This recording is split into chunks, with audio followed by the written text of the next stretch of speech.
When it comes to editing, masking can be the most tedious and annoying part of editing a video. And if the video needs it, it can take you hours and hours just moving little points over and over, frame by frame. I'll show you an easier way to do it using After Effects. Disclaimer, this does require a paid program, so do what you gotta do. If you don't have it, get the program however you want, or don't, and you can't use this process. So, alright, so what this tool is called, it's called rotoscoping. So what you wanna do is you're gonna open up After Effects, and you're gonna import your clip using Control-I. So you're gonna import your clip, create a new composition, whatever size you want. Once you have it in and you need to mask out something. So let's say I'm gonna mask out my player's gun right here. So I'm just gonna get that point of where the player brings out the gun in the first place. Split this here, Control-Shift-D, will split the clip to right there.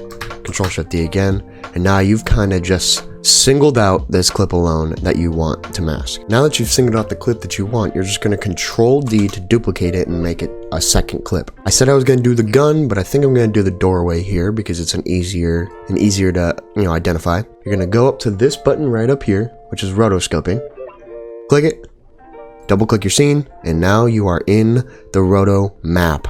And all you're going to do, it's kind of similar to masking, but you're just going to, on the green cursor, you're just going to draw out what you want, right? And I drew out the door frame here, but I don't want the enemy killjoy. So what you're going to do is you're going to hold Alt, and you're going to draw this, and it'll take it out. And I also don't want this. I don't want any of these things here.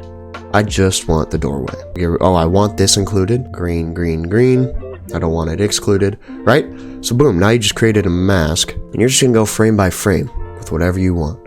And the nice thing about roto brushing or rotoscoping is that it is smart enough to understand what you want masked after frame by frame. Yes, it'll change every once in a while. So like, see there, it's going to keep the same scope and it's going to keep the same mask over and over. You don't have to constantly readjust it except for just fine tuning it for what you want. So like, I'll just scrub through here. Oh, so you see how it messed up from this frame to that frame. So now you can just redraw it. Boom. Okay, I want to get rid of that. I got rid of it. I want to get rid of all the ground there. There you go. And so now it should just keep it from frame to frame now that you re-added it. If you want to be more precise, you can go more in depth with it. But for me, this is good enough. So if you're stuck in this, you're just going to have to go back to Composition Comp up here or wherever it is. And I'm just going to throw a glow on this thing. Add a glow, maybe a blur.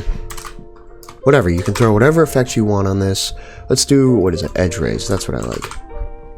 Oh, I want these really long. It looks like you're going into the gateway of heaven. But that is the benefit of rotoscoping, is that, yes, if you want more fine-tuned editing for your clip, you can. But usually, and most often, it is smart enough to realize what you are masking out, and it'll keep it from frame to frame, so it saves you a lot of time in the end.